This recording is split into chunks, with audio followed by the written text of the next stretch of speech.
Bom dia, Brasil. Bom dia para quem é de bom dia, boa noite para quem está nos assistindo do outro lado do planeta. Eu quero apresentar a vocês o meu convidado, que é o Dr. Evilásio Tenório, advogado e especialista em direito da saúde, e com o qual nós vamos tirar algumas dúvidas agora. Bom dia, doutor Evilásio, tudo bem? Bom dia, Ivan, obrigado pelo convite. Doutor Evilásio, nós vemos muitas reclamações sobre planos de saúde, o desrespeito ao consumidor, o cliente muitas vezes no estado gravíssimo de saúde tem que recorrer à justiça, e alguns até que não respeitam nem decisão judicial. Como é que está essa situação consumidor plano de saúde? Olha, Ivan, é muito complicado, né? A gente sabe que todo mundo precisa ter um suporte de saúde. Nós vivemos num país que tem uma rede universal de atendimento, mas infelizmente ela ainda não é o que a gente de fato precisa. Então existem muitas ausências, muitos espaços que os planos de saúde acabam preenchendo pela falta de um suporte, pela falta de um cuidado governamental nessa área tão importante, né, da sociedade. Então, os planos de saúde eles entram para complementar uma atividade que essencialmente seria do Estado, que é de garantir a saúde da população. Só que existem muitos problemas nesse relacionamento do cidadão, do usuário, com o plano de saúde, porque por mais que o plano de saúde ele garanta uma cobertura integral, né, para muitas condições, mas acontece de que o plano de saúde ele falhe naquela assistência, ele deixa o usuário na mão, e existam valores cobrados em excesso ou muitas outras situações que acabam de fato impedindo que o usuário, que o cidadão, ele tenha acesso àquele serviço de saúde que ele tanto precisa. Qual é, eu vou chamar de golpe mais comum das seguradoras de plano de saúde com relação ao consumidor quando precisa de uma cirurgia urgente, algo desse gênero? O que a gente pode pontuar muito que acontece é de que existe muito questionamento do plano de saúde sobre se aquele procedimento, sobre se aquele tratamento, sobre se aquele medicamento deveria ou não ser coberto pelo contrato. E muitos planos de saúde eles têm o costume de negar tratamentos, negar medicamentos, alegando de que aquele procedimento, que aquele tratamento, que aquele medicamento, ele é experimental, ele não está coberto pelo que todo mundo conhece como o rol da ANS, que é uma lista de procedimentos e medicamentos básicos que o plano de saúde tem que fornecer. Não significa que aquela lista é única.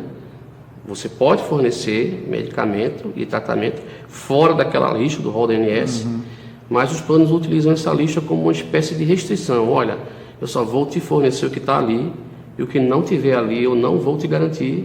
Você vai ter que buscar de forma particular ou vai ter que recorrer ao SUS, se for o caso. E esse tipo de problema, que é o mais comum de acontecer, quando você judicializa, vai discutir essa negativa do plano de saúde, você percebe que a justiça ela entende que isso aí é uma negativa abusiva, que o fato do plano de saúde observar que aquele procedimento, que aquele tratamento, que aquele medicamento não está incluso no rol da ANS, não significa que o plano de saúde deve negar. Ele não tem esse direito, porque o que a justiça entende é de que se o plano de saúde ele fornece a cobertura para aquela doença, ele precisa fornecer todo o tratamento para ela. E muitas vezes acontece de que a medicina ela evolui com muita rapidez, a tecnologia, e acontece que às vezes a parte regulatória, a parte burocrática do governo, ela não evolui com a mesma rapidez que a tecnologia evolui. Então acontece de que surgem novos tratamentos muito mais eficientes, muito mais seguros para o consumidor, e ele não pode ficar impedido de ter acesso ao melhor tratamento de saúde para ele, porque, digamos que houve uma demora de um órgão regulatório em apreciar aquele tratamento e incluí-lo no rol. Então, é muito comum, diariamente a gente se depara com diversas negativas relacionadas à ausência de cobertura por contrato, por rol da ANS, que quando você discute judicialmente, você percebe que o entendimento majoritário é de que aquela conduta do plano foi abusiva e foi prejudicial para o consumidor. Com relação às carências, como elas funcionam e se há desrespeito dos planos com relação a isso? A carência, basicamente, é aquele espaço de tempo em que o plano ele pode deixar de cobrir determinadas condições, determinadas doenças. Não todas. Não todas, tá? Normalmente carência, o plano ele estipula uma carência que é permitida por lei de 300 dias para parto. Ou seja, é uma forma que o plano tem de garantir de que uma mulher que engravida hoje não contrate o plano apenas com a finalidade de ter um filho, porque os 300 dias de carência são superiores aos 9 meses de gestação. Então, é uma forma de proteger, digamos assim, economicamente o plano, garantir uma segurança financeira, uma estabilidade do plano.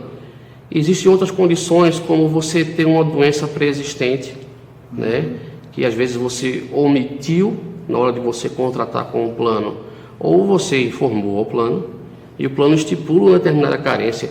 Todas as carências, elas são previstas em lei, então o plano ele tem esse direito de impor essa carência. E a carência, ela serve justamente como uma forma de garantir que o plano ele não vai ser contratado apenas para aquela determinada finalidade. Ou seja, a ideia de que você contrate o plano é que aquele plano ele seja, né, por tempo indeterminado. Então, acontece de você ter esse tipo de problema porque, às vezes, o plano impõe carências que não deveria impor, em alguns casos. Tipo?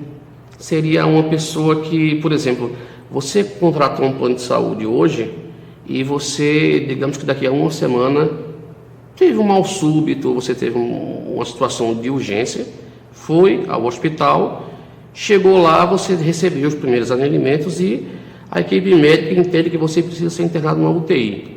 Você teve um problema mais sério, está numa condição que precisa de uma assistência integral. Então, há uma definição médica pela tua internação em UTI. Acontece de muitos planos negarem a internação na UTI, justamente alegando que você contratou o plano há pouco tempo. Então, você teria uma carência para cumprir. Esse tipo de condição é abusivo, porque a lei diz que todo atendimento de urgência e emergência ele tem que ser feito a partir da 25ª hora de contratação. Então, se eu contratei o plano hoje, a partir de amanhã, eu já tenho o direito de, se houver a necessidade de internação de urgência e emergência, o plano garantir essa internação e todos os procedimentos. Onde é que os usuários encontram as maiores dificuldades com relação aos planos de saúde?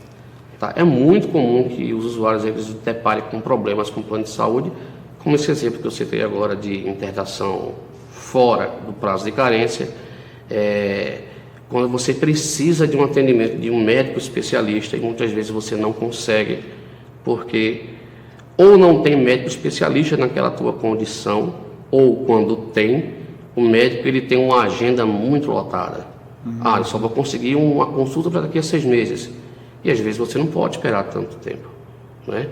E um tratamento, um medicamento, um exame que você precisa fazer, e o plano, por qualquer motivo, por questão contratual, por alegar que não faz parte do rol da ANS, ou às vezes por discordar da prescrição médica, existem planos que fazem isso, discordam da prescrição médica e submetem aquele caso a uma junta médica para que ela delibere sobre se aquela prescrição é adequada ou não para o caso, e às vezes com base nesse julgamento da junta médica ou no entendimento do plano, ele acaba negando aquele procedimento, negando aquele tratamento e forçando o usuário ou a buscar o SUS ou a judicializar para garantir o tratamento que ele precisa. Ok, doutor Evilásio, muito obrigado ao senhor, um bom dia, e o senhor fica à vontade aí para colocar mais alguma coisa que o senhor acha assim que de importância para os nossos telespectadores. Obrigado, Ivan, novamente pelo convite, e é importante a você, cidadão, que você entenda de que você tem direitos, que o plano de saúde ele tem a obrigação de te garantir aquele tratamento, de garantir aquela cobertura que você precisa, E se você eventualmente receber uma negativa do plano de saúde por qualquer motivo, você tem o direito de questionar, você tem o direito de exigir do plano uma resposta por escrito e fundamentada sobre a razão pela qual ele te negou aquele procedimento, que ele te negou aquele tratamento, que se você precisar, você pode e deve buscar a justiça para garantir que o seu direito seja respeitado. Só assim que você muitas vezes consegue aquele atendimento que o plano abusivamente negou.